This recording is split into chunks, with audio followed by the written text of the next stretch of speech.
Oops. How's it going? It's Jonathan Roy here, also known as Camille. Uh, we are getting our lab unpacked, and it's going pretty good. Got my fume hood over there. I have a not scrupulously clean area that is going to be really clean tomorrow. Just because I didn't keep it clean. Yeah, things are going pretty good. Those are non-potables. As you can see, the rust means too much oxygen. So, don't breathe too much oxygen in your rust. User beware. Got some acid residue on some of the glass. So, be a little careful around this stuff. It's not too bad. Nice glass. All these boxes is $250,000 worth of glass. All Pyrex, all Chemex. This is my little use shelf here, so picking out all my little glasses that I'm going to be using.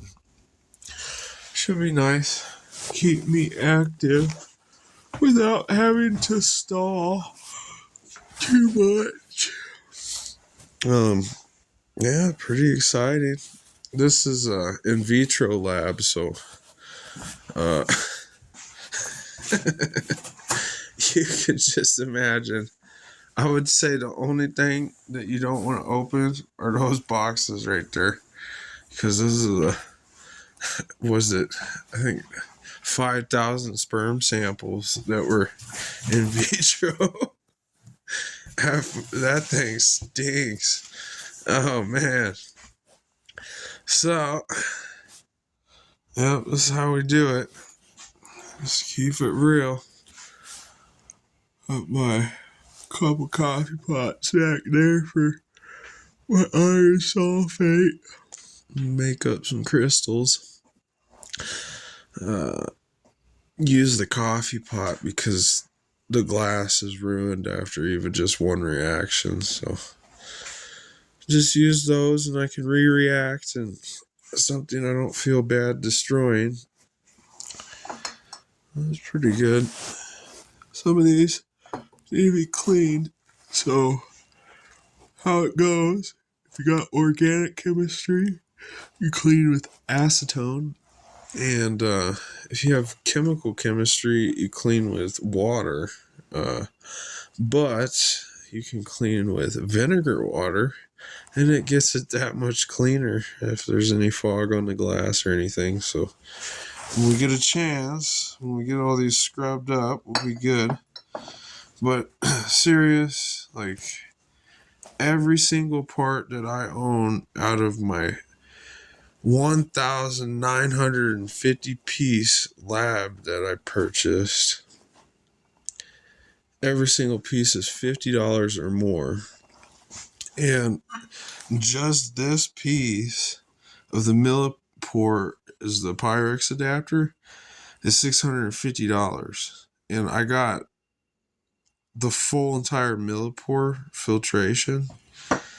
And I got 6 of those. So talking like, probably like $1,500 times 6. So that's pretty good. But I just kind of want to go over this for insurance. So everything that, I own. But we got it established. We got industrial spot. Freaking badass. Keep it real. Keep it non-potable water. We'll be good. The thing is chemistry, they say, is dangerous, but are you doing dangerous chemistry? Because I'm not. I'm doing, moderately dangerous once in a while. Only like for situations where I gotta make iron sulfate. It's a moderately dangerous reaction if you're not careful. But we use catch plates. Everything's Corningware dish. Everything is Pyrex glass. We do it in a stabilized temperature environment. Keep ventilation going. So fume hood definitely hooks up with the fan and ventilation. We wear masks, gloves, all of our PPE. We don't wear any open toe shoes. So we're getting there.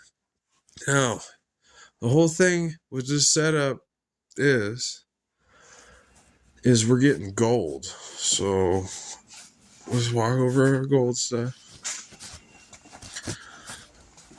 Alright.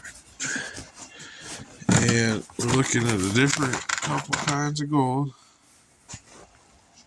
This one is a silver granite. We're looking at this brown where it goes at yellow, and it's got to be flat. And they call that a flute. So there's a gold flute. And it has microscopic gold inside of it. We got to get it out. So we're going to do some wet chemistry, come up with a method to get it out of that. And we have a pyrometallurgy set up complete. So if we can't do it with wet chemistry, because every ore is a little bit different, we have a pyrometallurgy stoichiometry that we're going to pursue. Testing positive for gold, palladium, platinum, iridium, and a little bit of osmium. And in rich quantities too. So what we're going to do is take all of our equipment. If it's got to be hydrometallurgy or if it's got to be pyrometallurgy, we're going to get a metal. And it doesn't matter if it is gold. We're going to either get silver, we're going to either get iron, we're going to get platinum, palladium, iridium, and osmium. And the whole reason why is we're going to get a metal. It doesn't matter what metal it is, but we're going to work on perfecting what metals we're getting and how we're going to get them, because the separation is very difficult. You have to do reactions. You have to do separations, which sometimes things will not separate under certain conditions.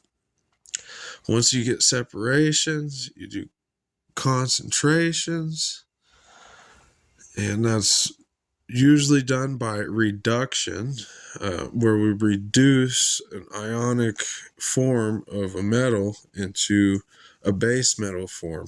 So we're going to give metal a base and use the ions in an ionic solution to attach that base to become a metal. We're working with transitional metals here. So what we do is we take a base such as iron, which it has a few less electrons, protons in its orbital around its neutron, and we're going to ionically transfer as a transitional metal those ions to the base, where we're actually turning the ionic solution into gold with a base precipitation to cause a reduction of certain elements to be separated from the solution. That's all wet chemistry.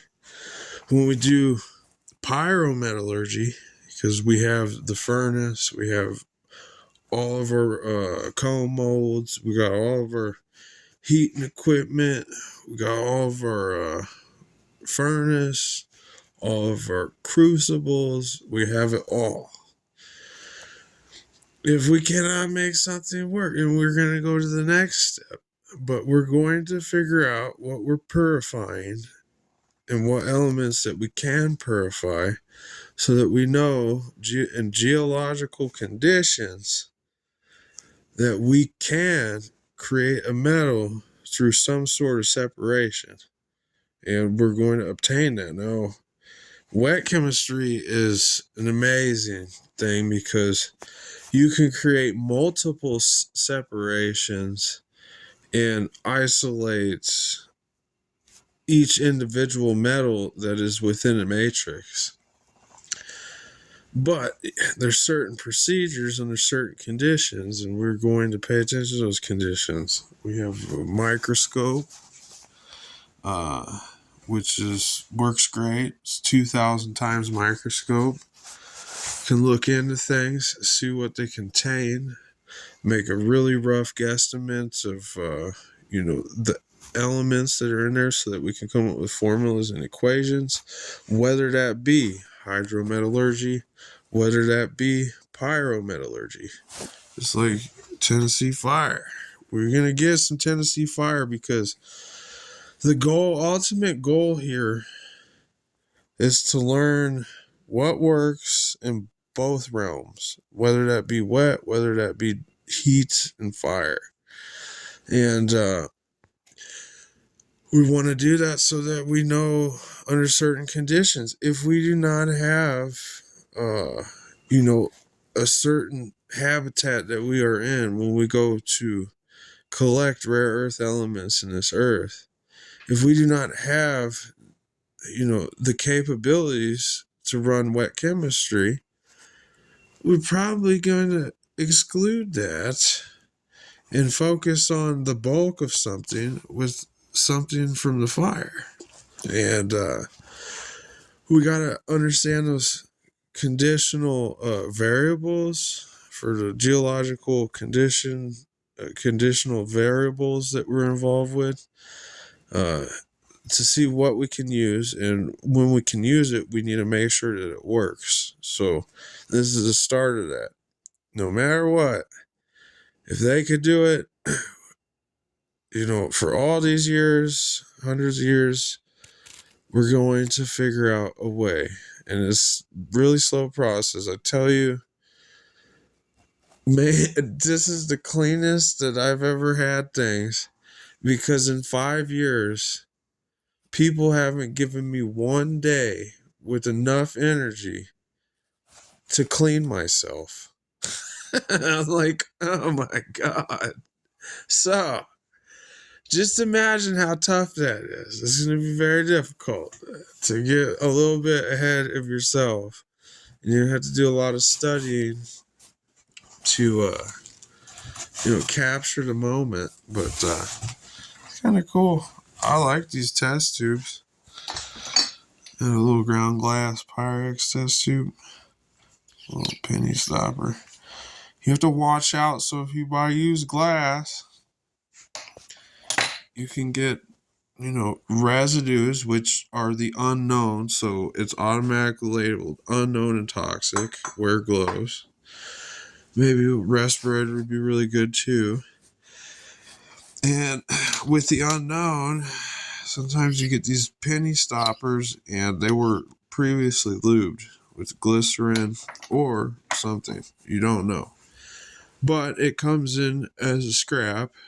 So it's the only way that this kind of stuff can be sold. So it comes in like that.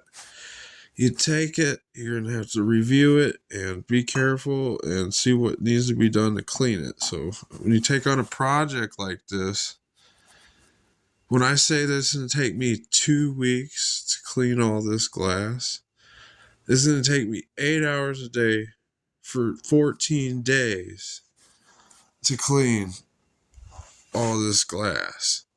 So when you get it, because you got to clean your equipment every time you use it. And, sometimes we get late in the day and we got to skip cleaning. You're getting something at liquidation value, and you're going to have to put a little bit of sweat equity into it to return it to its original value. And that can be easily done. You just do little inspections. Like, that looks like mostly residue, but you can see the scratches in there where the glass rod had scratched it a little bit. They were scraping things. So kind of when you QC something, I just did a first QC. You may QC your inventory, which is quality control. You may do quality control in your inventory several times, maybe more than several times, to get it positioned exactly how you need it to be functional. Whether that be you're selling something, whether you're putting something in use, whether you just need to be organized and, to have all this mess and mix, and I have these same kind of flasks and Kenjals or something, I forget what they're called, and there's some more mixed inside the box over there. To get it all separated is a good thing, but to get it shipped to you is another thing. You're just gonna throw it in the box and get it gone. So whatever fits, whatever works, send it off. It doesn't have to be in any specific order, just as long as it fits in the box. It doesn't break. But yeah, you can do that little bit of quality control. You can do a little bit better shipping next time if you decide to sell inventory. You could be a lot better organized, so that's easier to find a few things. I am so super excited. Look how thick walls that funnel is. That is just absolutely amazing. I am so happy about that. Isn't that amazing? We can do filtrates like that. Have no problem. Have a long enough neck flask that you can just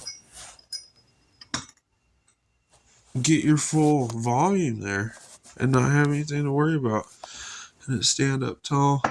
Now we have lab stands and all that stuff, so nothing's going to be spilling over. And should be ultra safe over here. Yep, I'm breathing fine. Pretty cool. Here we go. Later on. Peace.